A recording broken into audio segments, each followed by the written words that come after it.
আমরা সবাই আমাদের বীর মুক্তিযোদ্ধাবৃন্দ এখানে উপস্থিত আছেন, আপনাদেরকে আমি শুরুতেই অনুরোধ করছি স্মৃতিচারণমূলক বক্তব্য দেওয়ার জন্য এবং আজকের দিবসের তাৎপর্য বিষয়ক বক্তব্য প্রদানের জন্য। আজকে শহীদ বুদ্ধিজীবী দিবস ও বীর মুক্ত দিবস উপলক্ষে আলোচনা সভার সম্মানিত সভাপতি বুঝতে হয়েছে আমি 6 নম্বর সেক্টরের জন্য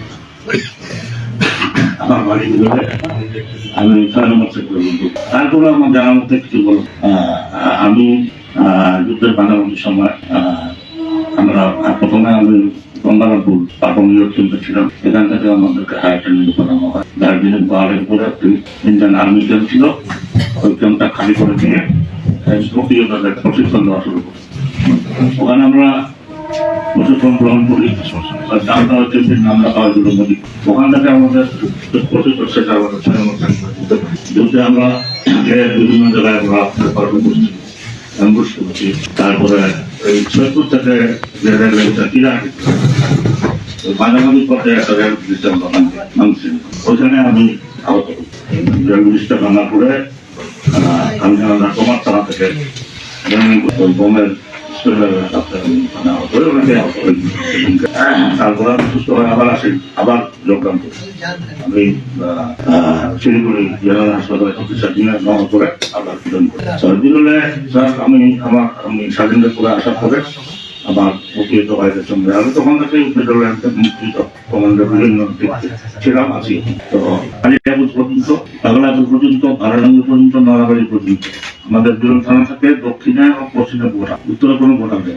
এই দিকে মানে মুক্তিযোদ্ধারা সবাই ছিল এবং 14 তারিখে তার আগে থাকি প্রচন্ড লড়াই করতে করতে 12 তারিখে তাদেরকে অন্তত 4-5 কিলোমিটার দিকে মুক্ত হয়।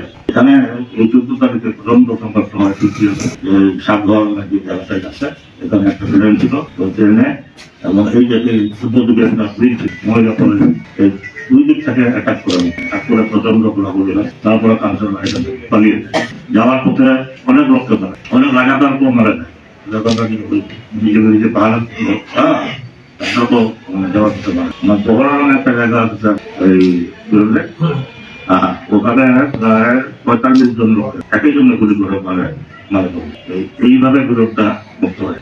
আমরা একটা এখন জরুরি রাস্তা দিয়ে একটা 2-3টা পেট্রোল গাড়ি চলে থামছে না, তো গাড়িতে আমরা একদিন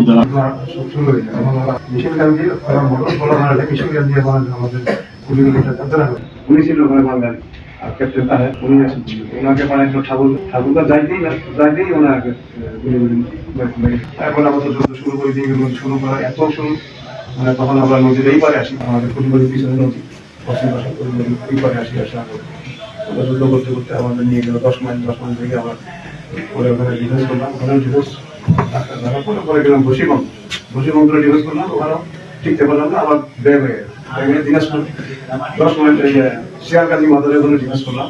ওখানে আমি মডেল প্রোডাক্ট ছিলাম, তো মেশিন গান গানা খুব ফায়ার করতেছি, ফায়ার বন্ধ হতেছে 3টার সময় ওরা বললাম আমরা সবাই সঙ্গে এলাম দিনাজপুর পরে এর ভিতরে আমরা অ্যাটাক করছি আমার খুব